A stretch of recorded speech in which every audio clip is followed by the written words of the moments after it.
पुण्यातील शिवशाही बस गाड्यांची मोठी दुरवस्था असल्याचं समोर आलेलं आहे।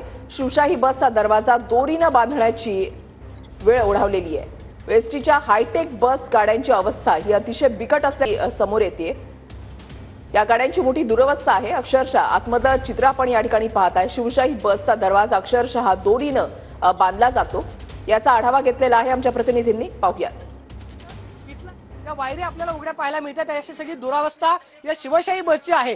ज्या शिवशाही बसला आपण हायटेक बस म्हणून ओळखतो, एक आरामदायी प्रवास जो राज्यातला प्रवासी करू शकतो, मात्र ही दुर्दशा आपण पाहतोय की हा प्रवाशांच्या जीवाशी खेळ आहे का, हा सवाल या निमित्तानं उपस्थित होता। आपण पाहतोय की हा दरवाजा जो आहे, आपण जर या ठिकाणी आपण पाहतोय की लॉक अनलॉक करण्याचा प्रयत्न केला तर दोरीनं बांधलेला आहे, कारण आपण पाहतोय की दरवाजाचं संपूर्ण सिस्टीम या ठिकाणी खराब झालेली आहे। ही सगळी दुरावस्था आपल्याला शिवशाही बसची पाहायला मिळते। जर शिवशाही बसची ही दुरावस्था असेल तर लाल परीची काय अवस्था असणार आहे, हा सवाल या निमित्तानं उपस्थित होतोय। मात्र आपण पाहतोय की स्वारगेट आगारामधल्या ही बसची अवस्था आपल्याला पाहायला मिळते। MH06 BW 3547 ही क्रमांकाची ही बस आहे आणि आपण जर समोर नजर टाकली तर दोरीनं ही संपूर्ण बस जी आहे त्याचा दरवाजा जो आहे तो या ठिकाणी लावण्यात आलेला आहे। त्यामुळे हायटेक बसची नक्की अवस्था काय हे चित्र जे आहे त्या घटनेनंतर समोर येताना आपल्याला पाहायला मिळतं। Camera person Sushant Soni, Pradeep Kapse, TV9 Marathi, Pune.